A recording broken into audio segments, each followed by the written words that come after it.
Hi everyone, welcome back to my channel నేటి మగువా. ఈరోజు స్పెషల్ ఒక పిండితో 3 రకాల వెరైటీస్ చేసుకోవచ్చండి. వాటిని హిందీలో నమ్కిన్స్ అంటారు. అంటే ఈవినింగ్ టీ టైంలో తినే స్నాక్స్. కిడ్స్ చాలా ఇష్టపడతారు. ఇవి చాలా సింపుల్గా తయారు చేసుకోవచ్చు. వీటికి కావాల్సిన పదార్థాలు 2 కప్పుల గోధుమ పిండి, 1 కప్పు బొంబాయి రవ్వ, 1 కప్పు మైదా పిండి, కలోంజీ సీడ్స్, సాల్ట్. ఒక బౌల్లోకి మైదా, బొంబాయి రవ్వ, గోధుమ పిండి, కొంచెం సాల్ట్, కలోంజీ సీడ్స్, 2 స్పూన్ల నూనె వేసుకొని బాగా కలుపుకోవాలి. తర్వాత దానిలో వాటర్ కొంచెంగా పోసుకొని పిండిని కలుపుకోవాలి. ఇప్పుడు ఈ పిండితో 3 రకాల వెరైటీస్ చేసుకుందామండి.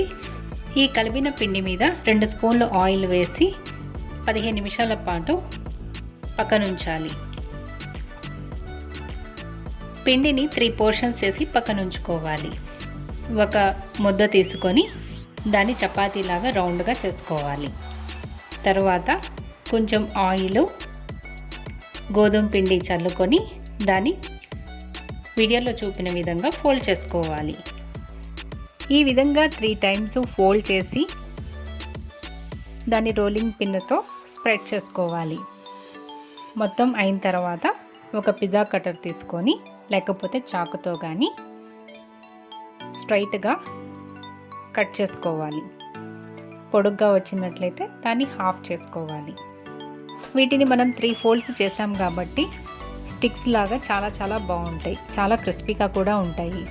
వీటిని ఆయిల్లో మీడియం ఫ్లేమ్తో మాత్రమే ఫ్రై చేసుకోవాలి. ఇవి చాలా సింపుల్గా ఈజీగా ఇంట్లోనే తయారు చేసుకోవచ్చు. టీ టైమ్ స్నాక్స్గా కిడ్స్ చాలా బాగా ఇష్టపడతారు. సో మీరు ట్రై చేసి ఎలా ఉందో కామెంట్ చేయండి. వీటి మీద చాట్ పౌడర్ స్ప్రింకిల్ చేసుకొని తింటే సేమ్ స్వీట్ షాప్లో కొన్న నమ్కిన్స్ లాగా టేస్టీగా ఉంటాయి. చూసారా, చాలా క్రిస్పీగా క్రంచీగా ఉన్నాయి.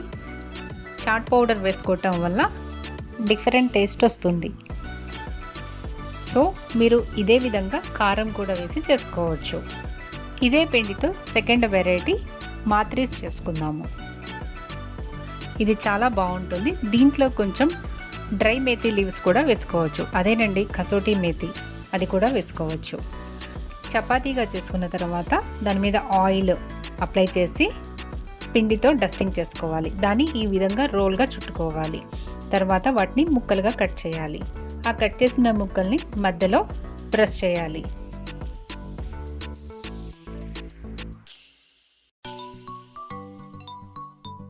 తర్వాత వీటన్నిటిని మినీ చపాతీలాగా చేసుకొని రెడీగా ఉంచుకోవాలి. దాని మీద ఆయిల్తో గ్రీస్ చేసుకొని పిండితో డస్ట్ చేసుకోవాలి. ఇప్పుడు దీన్ని హాఫ్గా ఫోల్డ్ చేసుకోవాలి. తర్వాత మళ్ళీ కొంచెం ఆయిల్ రాసి పిండితో డస్టింగ్ చేసి హాఫ్ క్లోజ్ చేయాలి. అంటే ఒక ట్రయాంగిల్ లాగా ఫామ్ అవుతుంది. ఎడ్జెస్ స్లైట్గా ప్రెస్ చేయాలి. అప్పుడు కరెక్ట్గా బైండ్ అవుతుంది.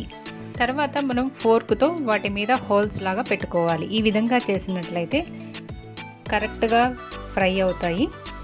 అవి పూరీలాగా పొంగకుండా మంచి షేప్లో వస్తాయి. ఈ విధంగా అన్నీ రెడీ చేసి ఉంచుకొని ఒక కడాయిలో ఆయిల్ వేడి చేసి వీటిని మీడియం ఫ్లేమ్లో వేయించుకోవాలి. బ్రౌన్ కలర్ వచ్చే వరకు వేయిస్తే పర్ఫెక్ట్గా కుక్ అవుతుంది. ఇప్పుడు మన మాత్రీస్ కూడా రెడీ అయిపోయాయి. ఇప్పుడు థర్డ్ రెసిపీ డైమండ్స్. మనం చపాతీలాగా చేసుకొని దాన్ని స్ట్రైట్గా హారిజాంటల్గా కట్ చేసుకోవాలి. అది స్క్వేర్స్ లాగా ఫామ్ అవుతాయి, లేకపోతే డైమండ్స్ షేప్లో ఫామ్ అవుతాయి. వీటిని ఆయిల్లో ఫ్రై చేసుకొని బ్రౌన్ కలర్ వచ్చే వరకు వేయించుకొని రెడీ చేసుకోవాలి. చూసారా, ఒకే పిండితో ఇన్ని రకాల వెరైటీస్ చేసుకోవచ్చు. మీకు ఈ వీడియో నచ్చినట్లయితే please like, share and subscribe my channel. Thanks for watching my video.